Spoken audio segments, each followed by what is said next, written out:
ദൈവത്തിന്റെ അതിപരിശുദ്ധ നാമം വാഴ്ത്തപ്പെടുമാറാകട്ടെ. നമുക്ക് ഒരുമിച്ച് വീണ്ടും ദൈവസന്നിധിയിലായിരിക്കാൻ ദൈവം തന്ന വിലയേറിയ അവസരത്തിനായിട്ട് ദൈവത്തിന് നന്ദിയോടെ സ്തോത്രം ചെയ്യുന്നു. എല്ലാവർക്കും യേശുക്രിസ്തുവിന്റെ നാമത്തിൽ സ്നേഹവന്ദനം അറിയിക്കുന്നു. പ്രാർത്ഥിക്കാം. നിങ്ങളുടെ വാഴ്ത്തപ്പെട്ട ദൈവമേ, സ്വർഗീയ പിതാവേ, വീണ്ടും ഒരിക്കൽ കൂടെ തിരുസന്നിധിയിലായിരിക്കാൻ തിരുവചനം പഠിപ്പാൻ നൽകി തന്ന വിലയേറിയ അവസരത്തിനായിട്ട് ഞങ്ങൾ അങ്ങേ സ്തുതിക്കുന്നു, സ്തോത്രം ചെയ്യുന്നു. സർവശക്തനായ, നിത്യനായ, പരിശുദ്ധനായ, അത്യുന്നതനായ ദൈവത്തെ ഞങ്ങൾ ആരാധിക്കുന്നു. ഞങ്ങൾ അങ്ങേ സ്തുതിക്കുന്നു. അങ്ങയുടെ സ്നേഹത്തിനായി, അങ്ങയുടെ കരുതലിനായി, അങ്ങയുടെ മഹാദയയ്ക്കും വിശ്വസ്തതയ്ക്കുമായിട്ട് ഞങ്ങൾ അങ്ങേ സ്തുതിക്കുന്നു. കർത്താവെ, ഞങ്ങളുടെ കുറവുകളെ ഒന്നും ഓർക്കാതെ ഞങ്ങളെ സ്നേഹിക്കുന്നവനായിട്ടുള്ള ദൈവമേ, അങ്ങയുടെ പാദപീഠത്തിൽ ഞങ്ങൾ അടുത്തു വരുന്നു. ഞങ്ങളോട് കരുണ തോന്നണമേ എന്ന് അപേക്ഷിക്കുന്നു. ഇന്നത്തെ വചന പഠനം അനുഗ്രഹകരമാക്കി തീർക്കണം. അങ്ങയുടെ വചനത്തിന്റെ ആഴങ്ങളെ ഗ്രഹിപ്പാൻ അങ്ങയുടെ ആത്മാവിനാൽ അടിയങ്ങളെ ശക്തീകരിക്കണം, ശുദ്ധീകരിക്കണം. ഹൃദയത്തിന് ശുദ്ധിയും മധുരത്തിന് ശക്തിയും അടിയന് നൽകണമേ. ക്രൂശിന്റെ മറവിൽ മറഞ്ഞു നിന്നുകൊണ്ട് സംസാരിപ്പാനായിട്ട് സഹായിക്കണമേ.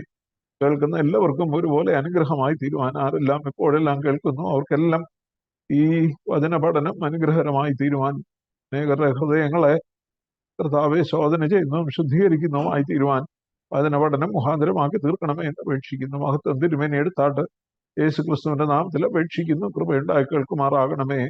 ആമേൻ. ദൈവത്തിന്റെ അതിപരിശുദ്ധ നാമം വാഴ്ത്തപ്പെടുമാറാകട്ടെ. അപ്പോസ്തലനായ പൗലോസ് തീമോഥെയോസിന് എഴുതിയ 2-ാമത്തെ ലേഖനം 1-ാമത്തെ അധ്യായം ആണ് നാം പഠിച്ചുകൊണ്ടിരിക്കുന്നത്.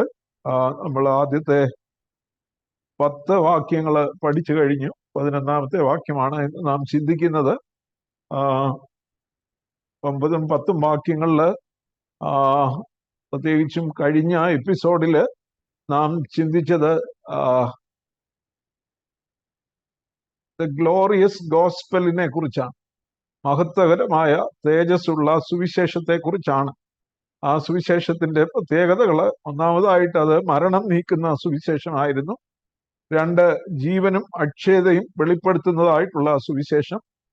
3, സകല കാലത്തിനും മുമ്പേ ക്രിസ്തുയേശുവിൽ നമുക്ക് നൽകിയതായിട്ടുള്ള സുവിശേഷം. അതായത് കാലം ആരംഭിക്കുന്നതിന് മുമ്പേ ക്രിസ്തുയേശുവിൽ ദൈവം മുൻനിർണയിച്ചതായിട്ടുള്ള ദൈവത്തിന്റെ സുവിശേഷം. 4-മതായിട്ട് നമ്മുടെ രക്ഷിതാവായ ക്രിസ്തുയേശുവിന്റെ പ്രത്യക്ഷതയിൽ വെളിപ്പെട്ടതായിട്ടുള്ള സുവിശേഷം. 5-മത് ദൈവശക്തിയായ സുവിശേഷം. ദൈവശക്തിയായ സുവിശേഷത്തെ കുറിച്ച് നമ്മൾ വിശദമായി ചിന്തിക്കുകയുണ്ടായിരുന്നു. അപ്പോസ്തലനായ പൗലോസ് റോമർക്ക് എഴുതുമ്പം പറയുന്നു, സുവിശേഷത്തെ കുറിച്ച് എനിക്ക് ലജ്ജയില്ല. അത് വിശ്വസിക്കുന്ന ഏവനും, ആദ്യം യഹൂദനും പിന്നെ ഏവനും, അത് രക്ഷയ്ക്കായിട്ട് ദൈവശക്തിയാകുന്നു എന്ന് പൗലോസ് അവിടെ പറയുന്നു. പിന്നീട് കൊരിന്ത്യർക്ക് എഴുതുമ്പോൾ പറയുന്നു, ക്രൂസിന്റെ വചനം നശിച്ചു പോകുന്നവർക്ക് ഭോഷത്വവും രക്ഷിക്കപ്പെടുന്ന നമുക്കോ ദൈവശക്തിയുമാണ്. അപ്പോൾ സുവിശേഷത്തെ ദൈവശക്തിയായിട്ട്, ദൈവശക്തിയുടെ സുവിശേഷം എന്നാണ് പറയുന്നത്. ജീവനും അക്ഷയതയും വെളിപ്പെടുത്തുന്ന സുവിശേഷം, മരണം നീക്കിയ സുവിശേഷം, സകല കാലത്തിനും മുമ്പേ ക്രിസ്തുയേശുവിൽ വെളിപ്പെട്ടതായിട്ടുള്ള, നമുക്ക് നൽകിയതായിട്ടുള്ള സുവിശേഷം, നമ്മുടെ രക്ഷിതാവായ യേശു ക്രിസ്തുവിന്റെ പ്രത്യക്ഷതയിൽ വെളിപ്പെട്ടതായ സുവിശേഷം, ദൈവശക്തിയായ സുവിശേഷം. പിന്നീട് ഈ സുവിശേഷത്തിന്റെ 5 പ്രത്യേകതകള് നമുക്ക് ആ ഭാഗത്ത് നിന്ന് ചിന്തിക്കുവാനായിട്ട് കഴിഞ്ഞു. ആ സുവിശേഷത്തെ കുറിച്ച് പറയുമ്പോൾ പിന്നെ 11-ാമത്തെ വാക്യം ശേഷമാണ് അപ്പോസ്തലനായ പൗലോസ് പറയുന്നത്, ആ സുവിശേഷത്തിന്, ദൈവശക്തിയായ സുവിശേഷത്തിന്, മരണം നീക്കുന്ന ജീവനും അക്ഷയതയും വെളിപ്പെടുത്തുന്ന, സകലകാലത്തിനു മുമ്പേ ക്രിസ്തുവിൽ നമുക്ക് നൽകപ്പെട്ട, യേശു ക്രിസ്തുവിന്റെ പ്രത്യക്ഷതയിൽ വെളിപ്പെട്ട ദൈവശക്തിയായ ആ സുവിശേഷത്തിന് ഞാൻ പ്രസംഗിയും അപ്പോസ്തലനും ഉപദേഷ്ടാവുമായിട്ട് നിയമിക്കപ്പെട്ടിരിക്കുന്നു. അതാണ് 11-ാമത്തെ വാക്യം. 11-ാമത്തെ വാക്യം മുതലാണ് ഇന്ന് നാം ഒരുമിച്ച് ചിന്തിക്കുവാനായിട്ട് പോകുന്നത്. And of this gospel I was appointed a herald and an apostle and a teacher. ഈ സുവിശേഷത്തിന് ഞാനൊരു ദൂതനായിട്ട്, ഹെറാൾഡായിട്ട് നിയമിക്കപ്പെട്ടിരിക്കുന്നു. മാത്രമല്ല അപ്പോസ്തലനായിട്ടും ഈ സുവിശേഷത്തിന്റെ ഉപദേഷ്ടാവായിട്ടും ഞാൻ നിയമിക്കപ്പെട്ടിരിക്കുന്നു. പൗലോസ് എപ്പോഴും തനിക്ക് ലഭിച്ചതായിട്ടുള്ള നിയോഗത്തെ കുറിച്ച് often he speaks about the commission he has received as an appointment from God. ദൈവത്തിൽ നിന്ന് ലഭിച്ചതായിട്ടുള്ളൊരു അപ്പോയിന്റ്മെന്റ് ആയിട്ടാണ് പറയുന്നത്. ദൈവം എന്നെ നിയമിച്ചിരിക്കുക സുവിശേഷത്തിന്റെ ദൂതനായിട്ട്, സുവിശേഷത്തിന്റെ പ്രസംഗിയായിട്ട്, സുവിശേഷത്തിന്റെ അപ്പോസ്തോലനായിട്ട് ദൈവം എന്നെ നിയമിച്ചിരിക്കുന്നു. കൊലോസ്യർക്ക് എഴുതുമ്പോൾ പറയുന്നുണ്ട്, ദൈവം എനിക്ക് നൽകിയ ഉദ്യോഗപ്രകാരം. അപ്പം ദൈവം ഒരു വ്യക്തിയെ സുവിശേഷം അറിയിക്കുവാനായിട്ട് നിയമിക്കുക ചെയ്യും. അപ്പോയിന്റ്മെന്റ് ആണ്. Appointment is from God. ദൈവത്തിൽ നിന്നുള്ള ഒരു നിയമനമാണ്. എന്നിട്ട് പറയുന്നു, ആ സുവിശേഷത്തിന് സുവിശേഷത്തിനായിട്ട് ഞാൻ ഇതൊക്കെയും സഹിക്കുന്നു. ഈ ഗ്ലോറിയസ് ഗോസ്പലിന് വേണ്ടി മരണം നീക്കിയ, ജീവനും അക്ഷയതയും വെളിപ്പെടുത്തിയ, സകല കാലത്തിനു മുമ്പേ ക്രിസ്തുയേശുവിൽ നൽകപ്പെട്ട, യേശു ക്രിസ്തുവിന്റെ പ്രത്യക്ഷതയിൽ വെളിപ്പെട്ട ദൈവശക്തിയായ ഈ സുവിശേഷത്തിന് ഞാൻ പ്രസംഗിയും ഉപദേഷ്ടാവും അപ്പോസ്തലനുമായി നിയമിക്കപ്പെട്ടിരിക്കുന്നു.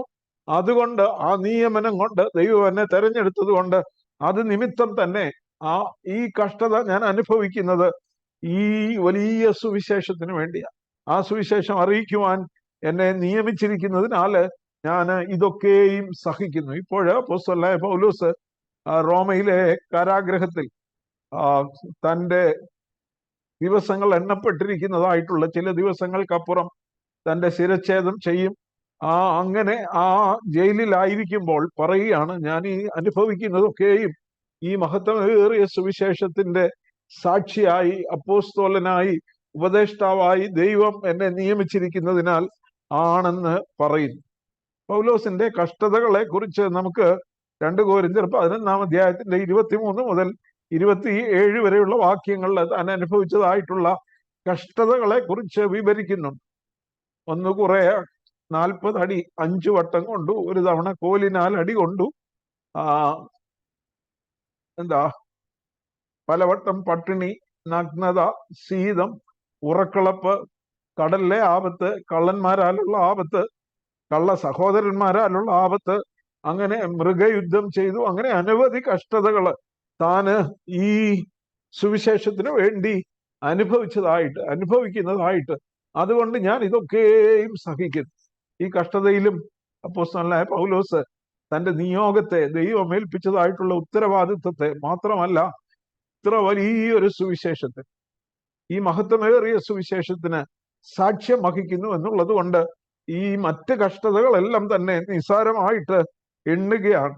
അതുകൊണ്ടാണ് 2 തീമോഥെയോസ് 4 അധ്യായത്തിലെ പൗലോസിന്റെ അവസാന വാക്കുകളിൽ പറയുന്നുണ്ടല്ലോ, ഇപ്പോൾ തന്നെ ഞാൻ പാനീയയാഗമായി ഒഴിക്കപ്പെട്ടിരിക്കുന്നു. I poured out my life as a drink offering to God. ദൈവത്തിന് എൻ്റെ ജീവിതത്തെ, എൻ്റെ ജീവനെ ഒരു പാനീയയാഗമായി ഒഴിക്കപ്പെട്ടിരിക്കുന്നത് കൊണ്ട് ഞാൻ ഈ കഷ്ടതയൊക്കെയും സഹിക്കുന്നു എന്ന് പറയുകയാണ്. Life as A drink offering poured beneath the altar. സംഖ്യാപുസ്തകം 28 അധ്യായത്തിന്റെ 7 വാക്യത്തില് പാനീയയാഗത്തെ കുറിച്ച് അവിടെ പറയുന്നുണ്ട്. പാനീയയാഗം എന്ന് പറയുമ്പോൾ ഭോജനയാഗത്തോടും ദഹനയാഗത്തിന്റെയും ഒക്കെ കൂടെ തന്നെ അർപ്പിക്കുന്നതായിട്ടുള്ള ഒരു യാഗമാണ്. അവിടെ സ്ട്രോങ് വൈൻ അത് യാഗപീഠത്തിന്റെ ചുവട്ടിൽ ഒഴിക്കുന്നതായിട്ടുള്ള ഭോജനയാഗത്തോടുകൂടെ അർപ്പിക്കുന്നതാണ്. അതുപോലെ പൗലോസ് തന്റെ ജീവിതത്തെ, സംഖ്യാപുസ്തകം 28:7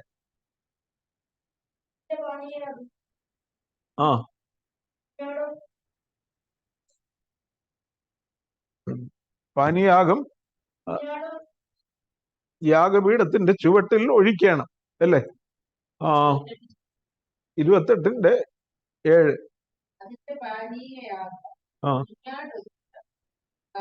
കാൽഹീൻ, കാൽഹീൻ സ്ട്രോങ് വൈൻ എന്ന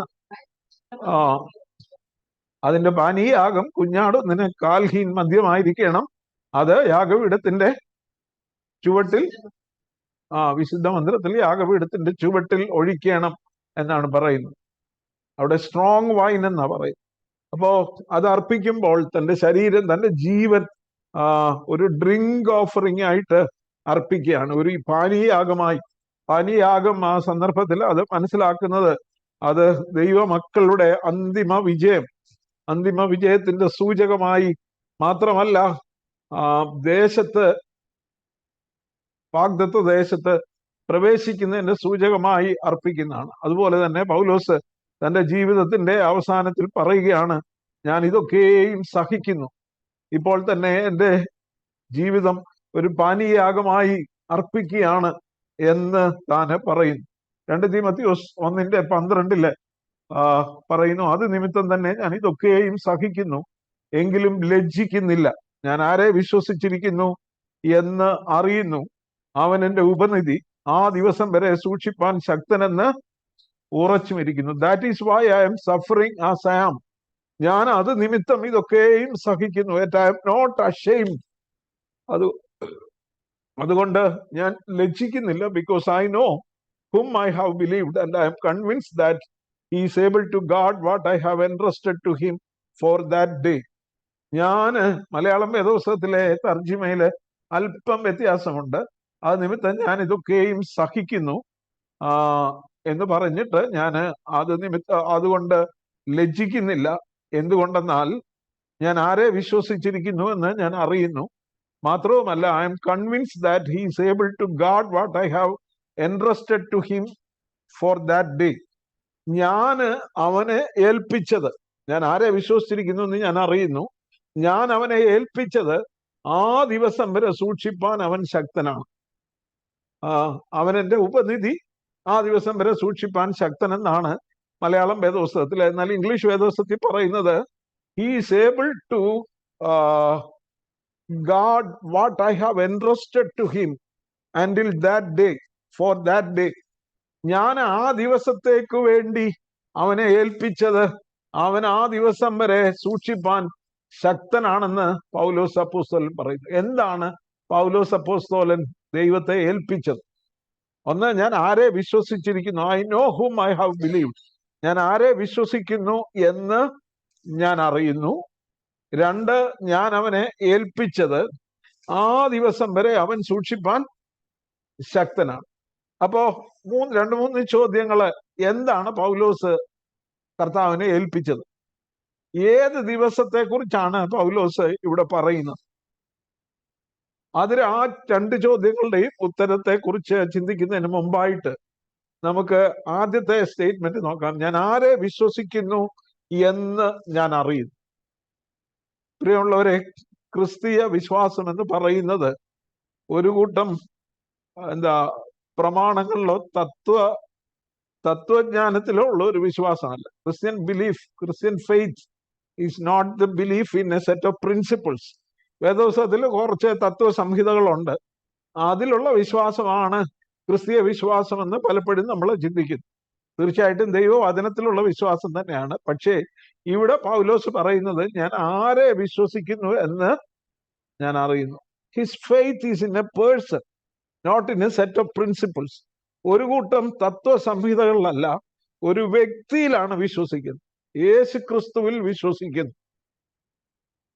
നാം എന്താണ് വിശ്വസിക്കുന്നതെന്ന് നാം അറിയണം. We must know what we believe, but it is even more important to know whom we believe. അതിലും പ്രധാനപ്പെട്ട കാര്യമാണ് നാം ആരെയാണ് വിശ്വസിക്കുന്നു എന്നുള്ളത്. എന്താണ് വിശ്വസിക്കുന്നതെന്ന് ചോദിച്ചാൽ അത് പറയുവാനായിട്ട് നമുക്ക് കഴിവുണ്ടായിരിക്കണം, എന്നാൽ അത് മനസ്സിലാക്കിയിരിക്കണം. എന്നാൽ ആരെ വിശ്വസിക്കുന്നു, എന്ത് വിശ്വസിക്കുന്നു എന്നറിയണം. എന്നാൽ അതിലേറെ പ്രാധാന്യമുള്ളതാണ് ആരെ വിശ്വസിക്കുന്നു എന്ന് അറിയുന്നത്. പറഞ്ഞതുപോലെ നാം വിശ്വസിക്കുന്നത് ഒരു തത്വശാസ്ത്രത്തിലല്ല, ഒരു വ്യക്തിയിലാണ് നാം വിശ്വസിക്കുന്നത്. അബ്രഹാമിന്റെ വിശ്വാസത്തെ കുറിച്ച് പറയുമ്പോൾ ഉൽപ്പത്തി പുസ്തകം 15-ാം അധ്യായത്തിന്റെ 6-ാമത്തെ വാക്യത്തിൽ പറയുന്നു, അബ്രഹാം യഹോവയിൽ വിശ്വസിച്ചു, അതവന് നീതിയായിട്ട് കണക്കിട്ടു. Abraham believed in God. ദൈവത്തെ വിശ്വസിച്ചു. അവന്റെ വാഗ്ദത്തത്തിൽ വിശ്വസിക്കുന്നതിലുപരി അവൻ വാഗ്ദത്തം ചെയ്തവൻ വിശ്വസ്തനെന്ന് ഉറച്ചു. വാഗ്ദത്തം ചെയ്ത വ്യക്തിയാണ് വിശ്വസിക്കുന്നത്. പലപ്പോഴും നാം മനസ്സിലാക്കേണ്ടതായിട്ടുള്ള ഒരു കാര്യം, ക്രിസ്തീയ വിശ്വാസം, ഞാൻ പറഞ്ഞതുപോലെ യേശു ക്രിസ്തുവിനെ അറിയുന്നതിനെയാണ് ക്രിസ്തീയ വിശ്വാസം എന്ന് പറയുന്നത്. Knowing Christ. പല മതവിശ്വാസങ്ങളും പറയുന്നത് അവനവനെ തന്നെ അറിയുക എന്ന്, അല്ലേ? നോ തൈസെൽഫ്, നിന്നെ തന്നെ അറിയുക. നമുക്കറിയാം ഇന്ത്യൻ തത്വശാസ്ത്രം പറയുന്നത് തത്വമസി എന്ന് പറഞ്ഞാൽ നോ വൺ സെൽഫ്, നിന്നെ തന്നെ അറിയുക, നിന്നിലുള്ള ദൈവാംശത്തെ അറിയുക എന്നൊക്കെയാണ് പറയുന്നത്. പക്ഷേ ആ വിശ്വാസങ്ങളെല്ലാം ഒരു വ്യക്തി തന്നെ തന്നെ അറിഞ്ഞാൽ അവൻ സ്വർഗത്തിൽ പോകത്തില്ല, അവൻ നരകത്തിലേക്കാ പോകുന്നത്. എന്നാൽ ക്രിസ്തീയ വിശ്വാസം പറയുന്നത് നോ ക്രൈസ്റ്റ്, ക്രിസ്തുവിനെ അറിയുക എന്നുള്ളതാണ്. ഒരു വ്യക്തിയെ അറിയല്ല, ഒരു മനുഷ്യനെ അല്ല, യേശു ക്രിസ്തുവിനെ അറിയുക. ക്രിസ്തുവിനെ അറിയുമ്പോഴാണ് നമുക്ക് നമ്മെ തന്നെ അറിയുവാനായിട്ട് കഴിയുന്നത്. യോഹന്നാന്റെ സുവിശേഷം 17-ാം അധ്യായത്തിന്റെ 3-ാമത്തെ വാക്യം ഈ പ്രകാരമാണ് വായിക്കുന്നത്: ഏക സത്യ ദൈവമായ നിന്നെയും നീ അയച്ചിരിക്കുന്ന പുത്രനായ യേശു ക്രിസ്തുവിനെയും അറിയുന്നത് തന്നെ നിത്യജീവനാകും. അപ്പൊ ദൈവത്തെ അറിയുന്നത്, യേശു ക്രിസ്തുവിനെ അറിയുന്നതാണ് നിത്യജീവൻ എന്ന് പറയുന്നത്. ഇപ്പൊ knowing God or knowing Jesus Christ is salvation or having eternal life.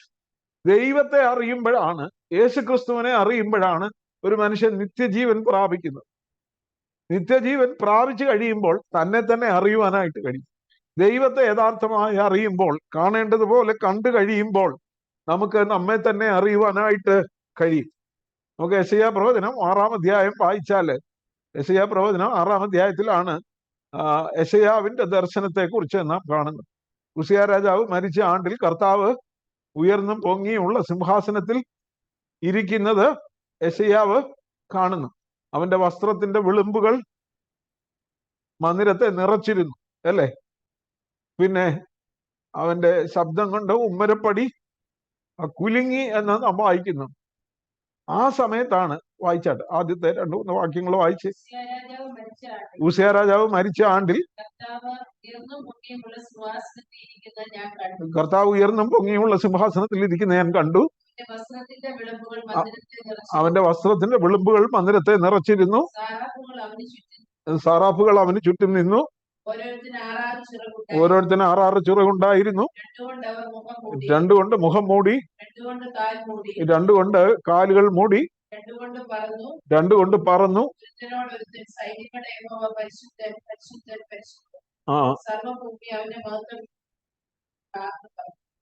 ഒരുത്തനോടൊരുത്തൻ സറാഫുകൾ പറന്നുകൊണ്ട്, ദൈവസിംഹാസനത്തിൽ ചുറ്റും പറന്നുകൊണ്ട്, 2 കൊണ്ട് മുഖം മൂടി, 2 കൊണ്ട് കാൽ മൂടി, 2 കൊണ്ട് പറന്നുകൊണ്ട് ഒരുത്തനോടൊരുത്തൻ സൈന്യങ്ങൾ യഹോവ പരിശുദ്ധൻ പരിശുദ്ധൻ എന്ന് പറഞ്ഞുകൊണ്ടിരുന്നു. അങ്ങനെ പറഞ്ഞുകൊണ്ടിരിക്കുമ്പോൾ അത് കഴിയുമ്പോഴാണ് അവർ ആർക്കുന്ന ശബ്ദത്താൽ ഉമ്മരപ്പടികളുടെ അടിസ്ഥാനം കുലുങ്ങി, ആലയം പുക കൊണ്ട് നിറഞ്ഞു. അപ്പോൾ എനിക്ക് അയ്യോ കഷ്ടം, ഞാൻ നശിച്ചു, ഞാൻ ശുദ്ധിയില്ലാത്ത ആദരങ്ങളുള്ള മനുഷ്യൻ, ശുദ്ധിയില്ലാത്ത ആദരങ്ങളുള്ള ജനത്തിന്റെ നടുവിൽ വസിക്കുന്നു എന്ന് പറഞ്ഞു. എന്റെ കണ്ണ് സൈന്യങ്ങളുടെ യഹോവയായ രാജാവിനെ കണ്ടുവല്ലോ എന്ന് പറഞ്ഞു. യെശയ്യാവിന് ഇവിടെ എന്താ സംഭവിക്കുന്നത്? യെശയ്യാവ് ദൈവ മഹത്വം കണ്ടു. കർത്താവ് പറയുന്നുണ്ട്, യോഹന്നാന്റെ സുവിശേഷത്തിൽ പറയുന്നുണ്ട്, യെശയ്യാവ് എന്റെ തേജസ് കണ്ടത്, ദൈവ മഹത്വം കണ്ടു, ദൈവത്തെ അറിഞ്ഞു, ദൈവത്തെ മനസ്സിലാക്കി. ഉസിയ രാജാവ് മരിച്ച ആണ്ടിൽ കർത്താവ് ഉയർന്നു പൊങ്ങിയുള്ള സിംഹാസനത്തിൽ ഇരിക്കുന്നത് കണ്ടു കഴിഞ്ഞപ്പോൾ യെശയ്യാവ് തന്നെ തന്നെ കണ്ടു. ദൈവത്തെ കണ്ടു കഴിഞ്ഞപ്പോൾ യെശയ്യാവ് എന്തോ കണ്ടു? തന്നെ തന്നെ കണ്ടു. തന്നെ തന്നെ കണ്ടേച്ച് പറഞ്ഞു, എനിക്ക് അയ്യോ കഷ്ടം, ഞാൻ ശുദ്ധിയില്ലാത്ത അധരങ്ങളുള്ള മനുഷ്യൻ, ശുദ്ധിയില്ലാത്ത അധരങ്ങളുള്ള ജനത്തിന്റെ നടുവിൽ വസിക്കുന്നു എന്ന് പറഞ്ഞു. അപ്പോൾ ദൈവത്തെ കണ്ടു കഴിയുമ്പോൾ, യഥാർത്ഥമായി ദൈവത്തെ അറിഞ്ഞു കഴിയുമ്പോഴാണ് ഒരു മനുഷ്യൻ തന്നെ തന്നെ കാണുന്നത്. ഞാൻ പറഞ്ഞല്ലോ, ഇന്ത്യൻ തത്വശാസ്ത്രം തത്വമസി എന്നൊക്കെ പറയുന്നത് തന്നെ തന്നെ അറിയുക എന്നുള്ളതാണ്. അവനവനെ തന്നെ അറിഞ്ഞാൽ അവൻ സ്വർഗത്തിലേക്കല്ല പോകുന്നത്, നരകത്തിലേക്കാവും. എന്നാൽ യഥാർത്ഥമായി ദൈവത്തെ അറിയുമ്പോൾ, ദൈവത്തെ കാണേണ്ടതുപോലെ കാണുമ്പോൾ, ദൈവത്തെയും അവന്റെ പുത്രനായ യേശു ക്രിസ്തുവിനെയും അറിയുന്നത് തന്നെ നിത്യജീവൻ ആകുന്നു. Knowing Christ is salvation. ദൈവത്തെ അറിയുന്നത്, ക്രിസ്തുവിനെ അറിയുന്നത് രക്ഷിക്കപ്പെടുക, രക്ഷയുടെ അനുഭവത്തിലേക്ക് കടക്കുന്നതാണ്. അങ്ങനെ കടന്നു കഴിയുമ്പോഴാണ് തന്നെ തന്നെ കാണുവാൻ യെശയ്യാവ് കണ്ടതുപോലെ, എനിക്ക് അയ്യോ കഷ്ടം, ഞാന് ശുദ്ധിയില്ലാത്ത ആദരങ്ങളുള്ള മനുഷ്യനാണെന്നും ശുദ്ധിയില്ലാത്ത ആദരങ്ങളുള്ള ജനത്തിന്റെ നടുവിൽ പാർക്കുന്നുവെന്നും തന്നെ തന്നെ കാണുവാനായിട്ട് യെശയ്യാവിന് കഴിഞ്ഞു. ഇവിടെ അതുകൊണ്ടാണ് പറയുന്നത്, ഞാൻ ആരെ വിശ്വസിക്കുന്നു എന്ന് ഞാൻ അറിയുന്നു. അപ്പോ കർത്താവിനെ അറിയുക, കർത്താവിനെ വിശ്വസിക്കുക. I know whom I have believe. ഞാൻ ആരെ വിശ്വസിക്കുന്നു എന്ന് ഞാൻ അറിയും. He is able to guard what I have entrusted to him until that day. ആ ദിവസം വരെ എന്നെ സൂക്ഷിപ്പാൻ അവൻ ശക്തൻ. What I have entrusted to him. എന്താണ് പൗലോസ് കർത്താവിനെ ഏൽപ്പിച്ചത്? ഞാൻ അവനെ ഏൽപ്പിച്ചത് ആ ദിവസം വരെ അവൻ സൂക്ഷിക്കുമെന്നാ പറയുന്നത്. പൗലോസ് കർത്താവിനെ ഏൽപ്പിച്ചത് തൻ്റെ ഹിസ് വെരി ലൈഫ്, തൻ്റെ ജീവൻ തന്നെ കർത്താവിനെ ഏൽപ്പിച്ചു. തൻ്റെ ജീവൻ യേശുവിന്റെ കരങ്ങളിൽ ഏൽപ്പിച്ചു. ദമസ്കോസിന്റെ പടിവാതിക്കൽ വെച്ച് നസ്രയനായ യേശുവിനെ കണ്ടുമുട്ടിയപ്പോൾ, നീ ആരാകുന്ന കർത്താവെ എന്ന് ചോദിച്ചതിന്, നീ ഉപദ്രവിക്കുന്ന നസ്രയനായ യേശു ആകുന്നു ഞാൻ എന്ന് പറയുമ്പോൾ, അവിടെ വെച്ച് തന്നെ ആ നിമിഷം തന്നെ പൗലോസ് തന്റെ ജീവൻ കർത്താവിന്റെ കരങ്ങളിൽ ഏൽപ്പിച്ചു. ഞാൻ അവനെ ഏൽപ്പിച്ചത് ആ ദിവസം വരെ. പൗലോസ് ജീവൻ മാത്രമല്ല കർത്താവിനെ ഏൽപ്പിച്ചത്, തനിക്കുള്ളതെല്ലാം പൗലോസ് കർത്താവിനെ ഏൽപ്പിച്ചു. ഫിലിപ്പിയ ലേഖനം 3-ാം അധ്യായത്തിൽ നാം വായിക്കുന്നുണ്ട്, പൗലോസിന് പ്രശംസിക്കാൻ ധാരാളം ഉണ്ടായിരുന്നു. ആർക്കെങ്കിലും ജഡത്തിൽ പ്രശംസിക്കാൻ വകയുണ്ടെങ്കിൽ എനിക്ക് അതിൽ കൂടുതൽ ഉണ്ടെന്ന് പറയുന്നു. എന്താ പറയുന്നത്? ഞാൻ എബ്രായരിൽ നിന്ന് ജനിച്ച എബ്രായൻ, ന്യായപ്രമാണത്തിലെ നീതി സംബന്ധിച്ച് പരീശൻ, കിലിക്കിയയിലെ തർസോസിൽ ജനിച്ചു വളർന്ന, ജന്മനാ റോമാ പൗരത്വം ലഭിച്ചതായിട്ടുള്ള ഒരു വ്യക്തി.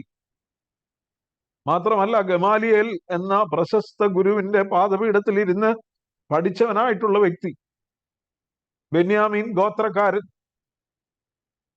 അങ്ങനെ തനിക്ക് തന്നെയുമല്ല, പൗലോസിന്റെ പിതാവ് വലിയൊരു ധനാഢ്യനായ വ്യക്തിയായിരുന്നു എന്ന് പറയപ്പെടുന്നു.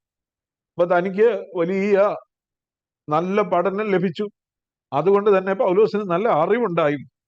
പൗലോസിനെ ഫെസ്തോസ് വിചാരണ ചെയ്യുമ്പോൾ ഫെസ്തോസ് പൗലോസിനോട് പറയുന്നുണ്ട്, പൗലോസെ, നിനക്ക് വിദ്യാബഹുത്വത്താൽ ഭ്രാന്ത് പിടിച്ചിരിക്കുന്നു. വിദ്യാബഹുത്വത്താൽ എന്ന് പറഞ്ഞാൽ പൗലോസിന്റെ സംഭാഷണം കേട്ടപ്പോൾ ഇവൻ ഇത്രമാത്രം അറിവുള്ള വ്യക്തിയാണെന്ന് ഫെസ്തോസിന് തന്നെ, റോമൻ ഗവർണറായ ഫെസ്തോസിന് തന്നെ തോന്നി.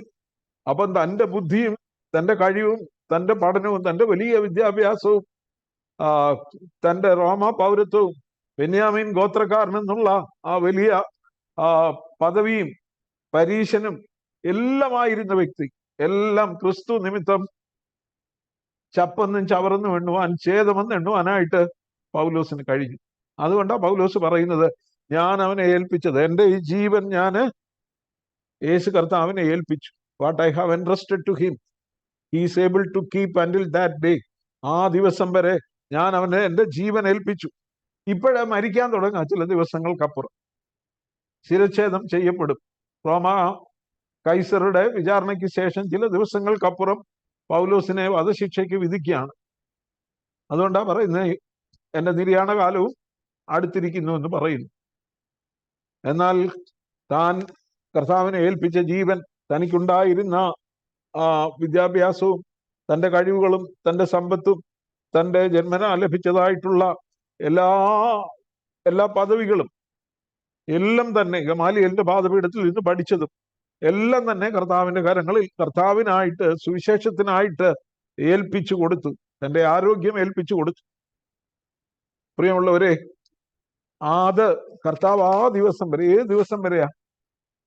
അൻറ്റിൽ ദ ലോർഡ്സ് ഡേ, കർത്താവ് പ്രത്യക്ഷനാകുന്ന ദിവസം വരെ എന്നെ സൂക്ഷിപ്പാൻ അവന് മതിയായവന്. നമുക്ക് ആ ദിവസം, അതാണ് നമ്മുടെ പ്രത്യാശ. നാം നമ്മുടെ ജീവിതത്തെ എത്രമാത്രം കർത്താവിന്റെ കരങ്ങളിൽ സമർപ്പിക്കുന്നുവോ അത്രമാത്രം വിലയേറിയതായിരിക്കും കർത്താവിന്റെ ദിവസം എന്ന് പറയും. നാം കൊടുത്തതിന് തക്കവണ്ണം നമ്മെ റിവാർഡ് ചെയ്യുന്ന, നമുക്ക് പ്രതിഫലം തരുന്ന ഒരു ദിവസമായിരിക്കും കർത്താവിന്റെ ദിവസം എന്ന് പറയും. ആ വലിയ പ്രത്യാശ എനിക്കുണ്ടായി. ഞാൻ ഓടിയതും അധ്വാനിച്ചതും വെറുതെ ആയില്ല എന്ന് കർത്താവിന്റെ നാളിൽ എനിക്ക് പ്രശംസ ഉണ്ടാകുമെന്ന് പൗലോസ് അപ്പോസ്തലൻ പറയും. അതുകൊണ്ട് പറയുകയാണ്, ഞാൻ അവനെ ഏൽപ്പിച്ചത് ആ ദിവസം വരെ സൂക്ഷിപ്പാൻ അവന് ശക്തനാണെന്ന് ഉറച്ചിരിക്കും. ആ ഒരു വലിയ പ്രത്യാശ നാം എത്രമാത്രം കർത്താവിന്റെ കരങ്ങളിൽ ഏൽപ്പിച്ചു കൊടുത്തിട്ടുണ്ട്. നമ്മുടെ ജീവിതത്തെ ഏൽപ്പിക്കുക എന്ന് പറയുമ്പോൾ നമുക്കുള്ളതെല്ലാം കർത്താവിനായിട്ട് ഏൽപ്പിക്കുക.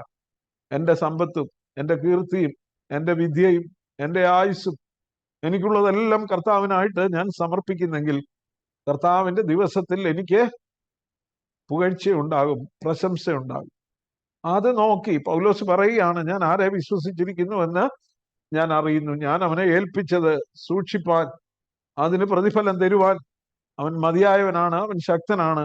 ആ ദിവസം വരെ അവൻ എന്നെ സൂക്ഷിക്കും എന്ന് പറയുന്നു. അങ്ങനെയാണ് 12-ാമത്തെ വാക്യം അവസാനിപ്പിക്കുന്നത്. 13-ാമത്തെ വാക്യം പറയുന്നു, എന്നോട് കേട്ട പത്യവചനം നീ ക്രിസ്തുയേശുവിലുള്ള വിശ്വാസത്തിലും സ്നേഹത്തിലും മാതൃകയാക്കിക്കൊള്ളുക.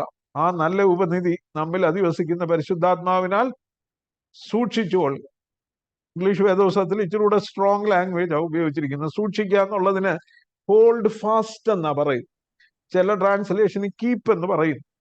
What you heard from me hold fast as the pattern of sound teaching. നീ എന്നോട് കേട്ടത് ശരിയായ പഠിപ്പിക്കലിന്, സത്യമായ പഠിപ്പിക്കലിന്, നിർമ്മലമായ ഉപദേശത്തിന്റെ മാതൃകയാക്കി നീ എന്നോട് കേട്ടത് സൂക്ഷിച്ചു കൊള്ളുക. എങ്ങനെ സൂക്ഷിക്കണം? With faith and love in Christ Jesus. ക്രിസ്തുയേശുവിലുള്ള വിശ്വാസത്തിലും സ്നേഹത്തിലും നീ അതിനെ മുറുകെ പിടിച്ചുകൊള്ളണം. അപ്പൊ സത്യവചനത്തെ, യഥാർത്ഥ നിർമ്മലമായ ദൈവവചനത്തെ നീ മുറുകെ പിടിക്കണം. പിടിക്കുമ്പോൾ ഒന്ന് വിശ്വാസം കൊണ്ട് മുറുകെ പിടിക്കണം, രണ്ട് ക്രിസ്തുയേശുവിലുള്ള സ്നേഹത്താലും നീ അതിനെ മുറുകെ പിടിക്കണം. പിന്നെ പറയുന്നു ഗാഡ് ദ ഗുഡ് ഡെപ്പോസിറ്റ്, ആ നല്ല ഉപനിധി, ആ നല്ല നിക്ഷേപം എന്ന് പറയുന്ന ഇവിടെ എന്താ? എന്നോട് കേട്ട പത്യവചനം. ആ നല്ല ആ സത്യവചനം, അതിനെയാണ് ഇവിടെ ഗുഡ് ഡെപ്പോസിറ്റ് എന്ന് പറയുന്നത്. Guard the good deposit that was entrusted to U.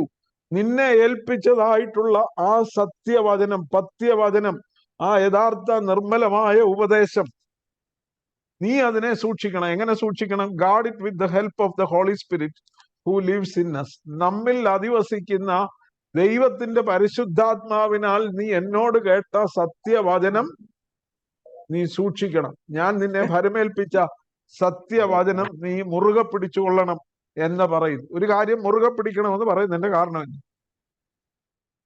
നമ്മൾ ഒരാളോട് മുറുകെ പിടിക്കണമെന്ന് പറയുന്നത് ആള് വീണു പോകാൻ സാധ്യതയുണ്ടെങ്കിൽ മുറുകെ പിടിക്കാൻ പറയും. അല്ല, ആരെങ്കിലും വന്ന് അവന്റെ കയ്യിൽ നിന്ന് തട്ടിപ്പറിക്കുന്നെങ്കിലും അതിനെ മുറുകെ പിടിക്കാനായിട്ട്. അപ്പൊ ഈ രണ്ട് കാര്യങ്ങൾ സംഭവിക്കാം. തീമോഥെയോസ് വീണു പോകാം, മാത്രമല്ല മറ്റാരെങ്കിലും ഈ സത്യവചനത്തെ അവന്റെ കയ്യിൽ നിന്ന് തട്ടിപ്പറിച്ചു കൊണ്ട് പോകുവാനും സാധ്യതയുണ്ട്. ഇനിയും പൗലോസ് പറയുകയാണ്, ഞാൻ നിന്നെ ഭരമേൽപ്പിച്ചതായിട്ടുള്ള, നീ എന്നോട് കേട്ട പത്യവചനം, what I have entrusted to you. നമുക്ക് 1 തീമോഥെയോസ് 1-ാം അധ്യായത്തിന്റെ 11-ാമത്തെ വാക്യം വായിച്ചാല്, 1 തീമോഥെയോസ് 1:11 വായിച്ചാൽ, ഈ പരിജ്ഞാനം എങ്കൽ ഭരമേൽപ്പിച്ചിരിക്കുന്നതായി ധന്യനായ ദൈവത്തിന്റെ മഹത്വമുള്ള സുവിശേഷത്തിന് അനുസാരമായത്. ഈ പരിജ്ഞാനം എങ്കൽ ഭരമേൽപ്പിച്ചിരിക്കുന്നതായ ധന്യനായ ദൈവത്തിന്റെ മഹത്വമുള്ള സുവിശേഷത്തിന് അനുസാരമായി തന്നെ. അപ്പൊ ആരാണ് ഈ മഹത്വമുള്ള സുവിശേഷം പൗലോസിനെ ഭരമേൽപ്പിച്ചത്? ദൈവം തന്നെയാ ഭരമേൽപ്പിച്ചത്. God has entrusted this glorious gospel, this sound doctrine, this good deposit to Apostle Paul. ദൈവം തന്നെ അപ്പോസ്തലനായ പൗലോസിനെ ഈ സത്യവചനം ഭരമേൽപ്പിച്ചു. പൗലോസ് എന്തോ എടുത്തു? 1 തീമോഥെയോസ് 6-ാം അധ്യായത്തിന്റെ 20-ാമത്തെ വാക്യം. ദൈവം തീമോഥെയോസിനെ ഈ സത്യവചനം ഭരമേൽപ്പിച്ചു.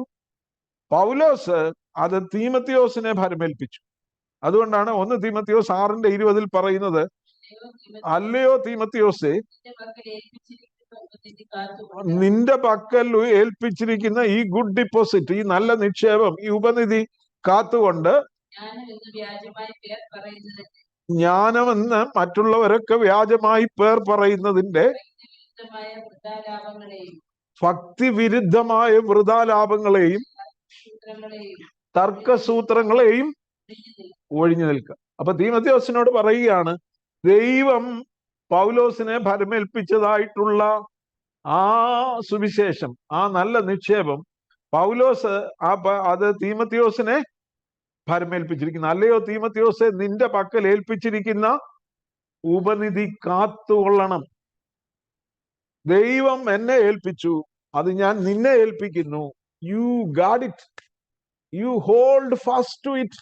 നീ അതിനെ സൂക്ഷിക്കണം, നീ അതിനെ മുറുകെ പിടിച്ചുകൊള്ളണം. അല്ലെങ്കിൽ മറ്റാരെങ്കിലും വന്ന് അതിൽ കൂട്ടിച്ചേർക്കുകയോ തട്ടിപ്പറിക്കുകയോ ഒക്കെ ചെയ്യും. നീ അത് മുറുകെ പിടിക്കുന്നില്ലെങ്കിൽ നീ വീണു പോകാൻ സാധ്യതയുണ്ട്. ഇനിയും 2 തീമോഥെയോസ്, ഇപ്പൊ നമ്മൾ പഠിക്കുന്ന 2 തീമോഥെയോസ് 2-ാം അധ്യായത്തിന്റെ 2-ാമത്തെ വാക്യത്തില് പൗലോസ് മറ്റൊരു നിർദ്ദേശം കൂടെ കൊടുക്കുന്നുണ്ട്. നീ പല സാക്ഷികളുടെ മുമ്പാകെ എന്നോട് കേട്ടതെല്ലാം, യു ഹാവ് ഹേർഡ്, മറ്റുള്ളവരെ ഉപദേശിപ്പാൻ സമർത്ഥരായ വിശ്വസ്ത മനുഷ്യരെ ഫലമേൽപ്പിക്കുക. നീ പല സാക്ഷികളുടെ മുമ്പാകെ എന്നോട് കേട്ടതെല്ലാം. തീമോഥെയോസ് പല പ്രാവശ്യമായിട്ട് പലരുടെ മുമ്പിൽ വെച്ച് പൗലോസ് സംസാരിക്കുന്നതും പഠിപ്പിക്കുന്നതും തീമോഥെയോസ് കേട്ട്, അങ്ങനെയാണ് ഈ പത്യവചനം, ഈ നല്ല നിക്ഷേപം തീമോഥെയോസിന് ലഭിച്ചത്. നിനക്ക് ലഭിച്ചതായിട്ടുള്ള ഈ നല്ല നിക്ഷേപം, ഈ പത്യവചനം, you entrust to reliable men. ഇവിടെ നമുക്കൊരു പാറ്റേൺ കാണാനായിട്ട് കഴിയും. ദൈവം പൗലോസിന്റെ പക്കൽ ഫലമേൽപ്പിച്ചു, അല്ലെ? 1 തീമോഥെയോസ് 1:11 പറയുന്നു, ഈ ജ്ഞാനം ദൈവം എങ്കിൽ ഫലമേൽപ്പിച്ചിരിക്കുന്നു. 1 തീമോഥെയോസ് 6:20 പൗലോസ് പറയുന്നു, അല്ലയോ തീമോഥെയോസെ, നിന്റെ പക്കൽ ഏൽപ്പിച്ചിരിക്കുന്ന ഈ ഉപനിധി, ഈ നല്ല നിക്ഷേപം. അപ്പൊ പൗലോസ് അത് തീമോഥെയോസിനെ ഏൽപ്പിച്ചു. തീമോഥെയോസിനോട് പറയുകയാണ്, നീ അത് മറ്റുള്ളവരെ ഉപദേശിപ്പാൻ, പഠിപ്പിപ്പാൻ സമർത്ഥരായ വിശ്വസ്ത മനുഷ്യരെ ഫലമേൽപ്പിക്കുക. എന്താ ഇവിടെ അർത്ഥമാക്കുന്നത്? നമുക്ക് ലഭിച്ചതായിട്ടുള്ള സത്യവിശ്വാസം തലമുറകൾക്ക് കൈമാറണം, മറ്റുള്ളവർക്കായിട്ട് കൈമാറണം. ഇത് നമ്മുടെ പക്കൽ മാത്രം വെച്ചേക്കാനുള്ളതല്ല. ഇത് വിശ്വസ്ത മനുഷ്യരെ, ഇതിൽ വെള്ളം ചേർക്കാത്ത, ഇതിൽ മായം ചേർക്കാത്ത, ദുരുപദേശങ്ങൾ കൂട്ടിച്ചേർക്കാത്ത, ദൈവവചനവുമായി കൂട്ടിച്ചേർക്കാത്ത, ദൈവവചനത്തെ കുറച്ചു കളയുന്ന അവരെ അല്ല, വിശ്വസ്ത മനുഷ്യരെ, ഇത് സത്യസന്ധമായി പഠിപ്പിക്കുന്നവരെ നീ ഇത് ഏൽപ്പിക്കും. കാരണം ഈ സുവിശേഷം നിലനിൽക്കാൻ, പ്രിയമുള്ളവരെ, ലോകത്തില് ഇന്നും സത്യസുവിശേഷം നിലനിൽക്കുന്നതിന്റെ കാരണം എന്താണ്? പൗലോസിനെ പോലെയും തീമോഥെയോസിനെ പോലെയും പിന്നീടുള്ള അനേകം വിശ്വസ്തരായ മനുഷ്യർ ഈ സുവിശേഷം തലമുറകൾക്ക് കൈമാറിയത് കൊണ്ടാണ് ഇന്നും സുവിശേഷം ലോകത്തിൽ നിലനിൽക്കുന്നത്. എഫേസ്യ ലേഖനത്തിൽ പറയുന്നുണ്ട്, ഓരോ ഉപദേശത്തിന്റെ കാറ്റിനാൽ അലഞ്ഞുഴയുന്ന ശിശുക്കളായിത്തീരുവാൻ. ഓരോ ഉപദേശം വരും, ഒരു ഉപദേശം ഇങ്ങോട്ട് വരും, ഒരു ഉപദേശം അങ്ങോട്ട് വരും. ഓരോന്നൊരു കാറ്റും ഉണ്ടാവും. നേരത്തെ നാം ചിന്തിച്ചിട്ടുള്ളത് പോലെ റോഡ് സൈഡിൽ കിടക്കുന്ന കരിയില പോലെ, ഒരു ബസ് പോകുമ്പം ആ ബസ്സിന്റെ പുറകെ ആ കരിയില കുറച്ച് ആ ബസ്സിന്റെ റൂട്ടിലോട്ട് പറക്കും. പിന്നെ എതിർവശത്തു നിന്ന് വേറൊരു ബസ് വരുമ്പം ആ കരിയില അതിന്റെ പുറകെ തിരിച്ച് അങ്ങോട്ട് പറക്കും. ഇങ്ങനെ ഓരോ ഉപദേശം വരും. പലതരം ഉപദേശങ്ങൾ പാരിൽ മുളച്ച് പറക്കുന്നു. ദൈവത്തിന് ഉപദേശത്തിൽ തുടങ്ങി അവസാനിപ്പിക്കുന്നവൻ ഭാഗ്യവാനാകും. പലതരം ഉപദേശങ്ങൾ അപ്പോസ്തലനായ പൗലോസ് ഇതിനെക്കുറിച്ച് എഫെസോസിലെ മൂപ്പന്മാരെ തന്നെ വാൺ ചെയ്തിട്ടുണ്ട്. പ്രത്യേകിച്ചും ദുരുപദേശങ്ങൾ കടന്നു വരുന്നതായിട്ടുള്ള ഇതിനെക്കുറിച്ച് അപ്പോസ്തലനായ പൗലോസ് അപ്പോസ്തല പ്രവൃത്തി 20-ാം അധ്യായം 27 മുതൽ 30 വരെയുള്ള വാക്യങ്ങളില് ദുരുപദേശങ്ങള് വരുന്നതിനെ കുറിച്ച് പറയുന്നുണ്ട്. അപ്പോസ്തല പ്രവൃത്തി 20-ാം അധ്യായം 27 മുതൽ 30 വരെയുള്ള വാക്യങ്ങൾ. പ്രത്യേകിച്ചും 30-ാമത്തെ വാക്യത്തിൽ പറയുന്നുണ്ട്, വിപരീത ഉപദേശം പ്രസ്താവിക്കുന്ന പുരുഷന്മാർ നിങ്ങളുടെ ഇടയിൽ നിന്നും എഴുന്നേൽക്കുമെന്ന്. അപ്പോസ്തല പ്രവൃത്തി 20-27 മുതൽ 30 വരെ.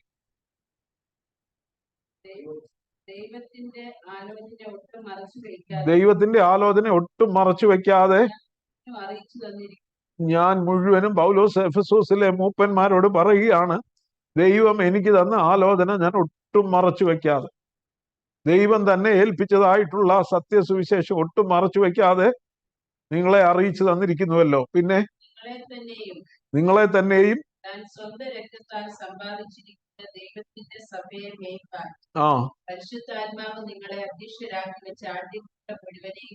ഒന്ന് നോക്കിയാട്ടെ, എത്ര വലിയ, നിങ്ങളെ തന്നെയും താൻ സ്വന്തം രക്തത്താൽ സമ്പാദിച്ചിരിക്കുന്ന ദൈവത്തിന്റെ സഭയെ മേയ്പാൻ പരിശുദ്ധാത്മാവ് അധ്യക്ഷരാക്കി നിങ്ങളെ വെച്ചിരിക്കുകയാണ്. ആ അധ്യക്ഷരാക്കി വെച്ചിരിക്കുന്ന ആട്ടിൻകൂട്ടം മുഴുവനെയും സൂക്ഷിച്ചുകൊള്ളുവിൻ. സഭ ദൈവത്തിന്റെ വകയാണ്. ദൈവം തന്റെ സഭയിൽ ശുശ്രൂഷകരെ നിയോഗിക്കുന്നത് പരിശുദ്ധാത്മാവാണ് അവരെ അധ്യക്ഷരാക്കി വെക്കുന്നത്. മാത്രമല്ല, പരിശുദ്ധാത്മാവ് ഒരു ആട്ടിൻകൂട്ടത്തെ, ഒരു പറ്റം വിശ്വാസികളെ അവരെ ഏൽപ്പിച്ചിരിക്കുകയാണ്. അവർക്ക് അധ്യക്ഷരാക്കി വെച്ചിരിക്കുന്ന ആട്ടിൻകൂട്ടം മുഴുവനെയും സൂക്ഷിച്ചുകൊള്ളുവീൻ. ഞാൻ പോയ ശേഷം, പൗലോസ് പറയുകയാണ്, ഞാൻ പോയ ശേഷം ആട്ടിൻകൂട്ടത്തെ ആദരിക്കാത്ത കൊടിയ ചെന്നായ്ക്കൾ നിങ്ങളുടെ ഇടയിൽ കടക്കുമെന്ന് ഞാൻ അറിയുന്നു. ശിഷ്യന്മാരെ തങ്ങളുടെ പിന്നാലെ വലിച്ചു കളവാനായി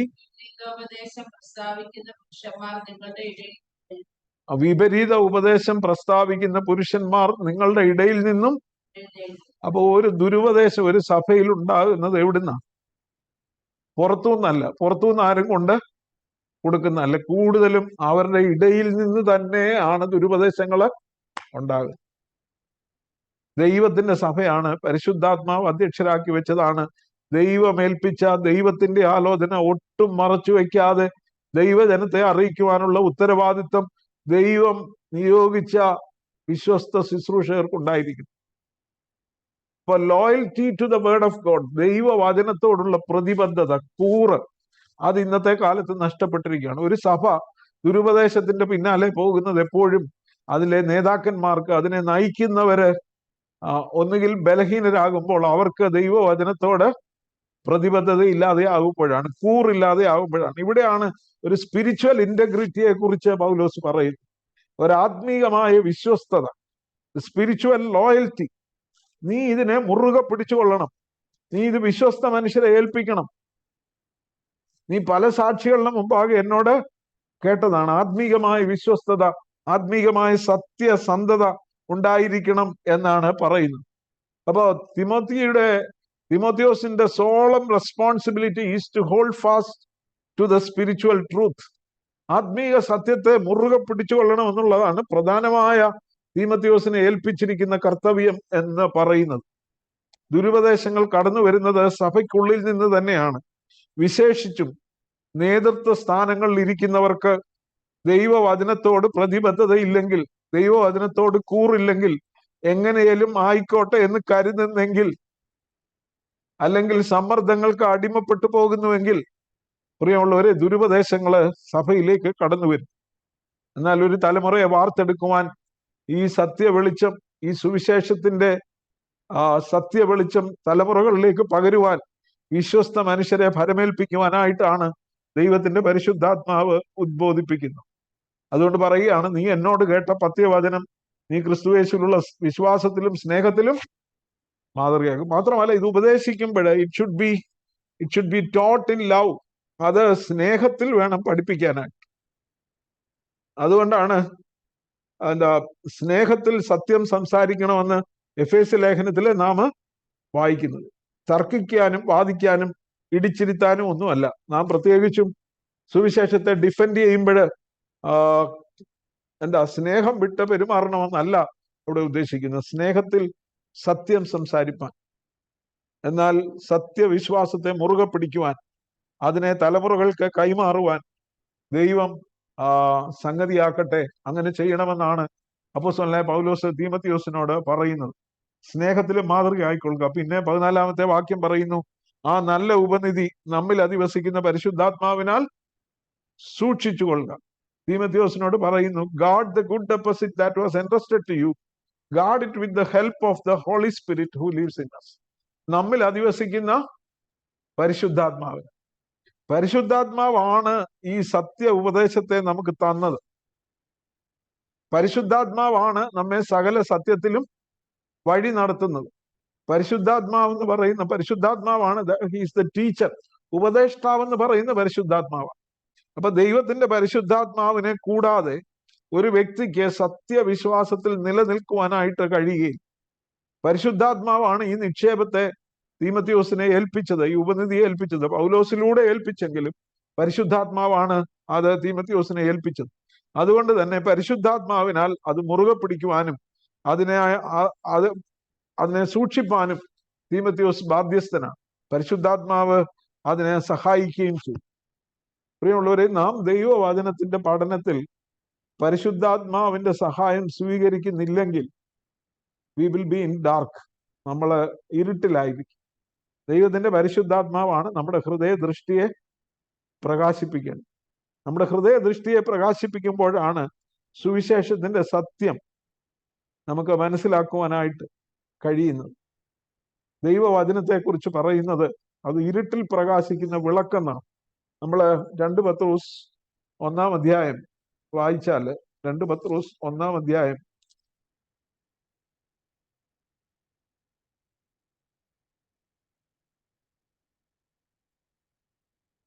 19-ാമത്തെ വാക്യം, പ്രവാചക വാക്യവും അധികം സ്ഥിരമായിട്ട് നമുക്ക് ഉണ്ട്. നേരം വെളുക്കുകയും നിങ്ങളുടെ ഹൃദയങ്ങളിൽ ഉദയ നക്ഷത്രം ഉദിക്കുകയും ചെയ്യുവോളം ഇരുണ്ട സ്ഥലത്ത് പ്രകാശിക്കുന്ന വിളക്ക് പോലെ അതിനെ കരുതിക്കൊണ്ടാൽ നന്ന്. ദൈവത്തിന്റെ വചനത്തെ ഇരുണ്ട സ്ഥലത്ത് പ്രകാശിക്കുന്ന വിളക്ക് പോലെ കരുതണം. എന്നിട്ട് താഴോട്ട് പറയുന്നുണ്ട്, തിരുവെഴുത്തിലെ പ്രവചനം ഒന്നും സ്വയമായ വ്യാഖ്യാനത്താൽ ഉളവാകുന്നതല്ല എന്ന് ആദ്യം തന്നെ അറിഞ്ഞുകൊള്ളണം.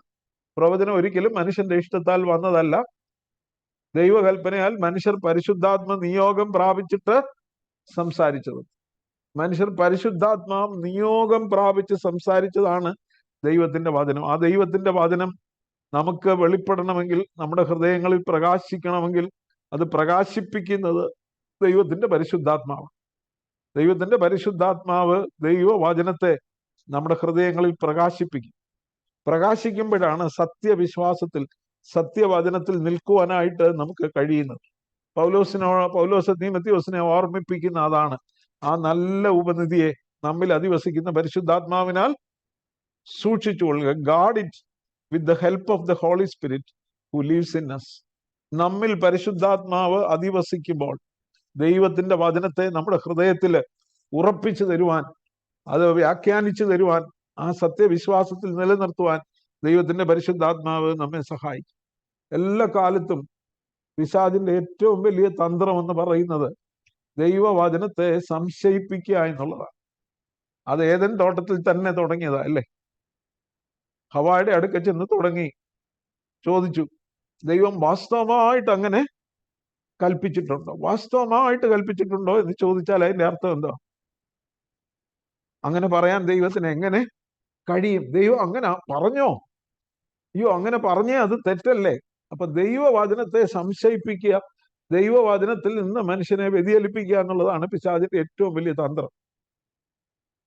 പ്രിയമുള്ളവരെ, വ്യതിചലിച്ചു പോകാതിരിക്കാൻ, ദൈവവചനത്തിൽ ഉറച്ചു നിൽപ്പാൻ, നമ്മുടെ ഹൃദയ ദൃഷ്ടിയെ പ്രകാശിപ്പിക്കുന്നതും സത്യവചനത്തിൽ നമ്മെ നിലനിർത്തുവാൻ സഹായിക്കുന്നതും ദൈവത്തിന്റെ പരിശുദ്ധാത്മാവാണ്. പരിശുദ്ധാത്മാവിനാൽ സൂക്ഷിച്ചുകൊള്ളുക. സകല സത്യത്തിലും വഴി നടത്തുന്ന ദൈവകൽപ്പന നമ്മെ ഓർമ്മിപ്പിക്കുന്ന, പാപത്തെക്കുറിച്ചും നീതിയെക്കുറിച്ചും ന്യായവിധിയെക്കുറിച്ചും ബോധം വരുത്തുന്ന ദൈവത്തിന്റെ പരിശുദ്ധാത്മാവിനാൽ സത്യവിശ്വാസത്തെ സൂക്ഷിപ്പാനും അത് വിശ്വസ്ത മനുഷ്യരെ ഫലമേൽപ്പിപ്പാൻ, അനന്തര തലമുറകൾക്ക് കൈമാറുവാൻ, അങ്ങനെ സത്യവിശ്വാസം നൂറ്റാണ്ടുകളായി നിലനിൽക്കുന്നതിന്റെ കാരണം അങ്ങനെ അനേകര് ചെയ്തതുകൊണ്ടാണ്. അനേകര് സുവിശേഷത്തിനായിട്ട് തങ്ങളെ തന്നെ സമർപ്പിച്ചു, തങ്ങളുടെ ജീവിതങ്ങളെ സമർപ്പിച്ചു. അനേകരെ പഠിപ്പിക്കുവാൻ, തലമുറകൾക്ക് അത് കൈമാറുവാൻ അനേകര് തങ്ങളുടെ ജീവിതങ്ങള് യാഗമായി അർപ്പിച്ചു.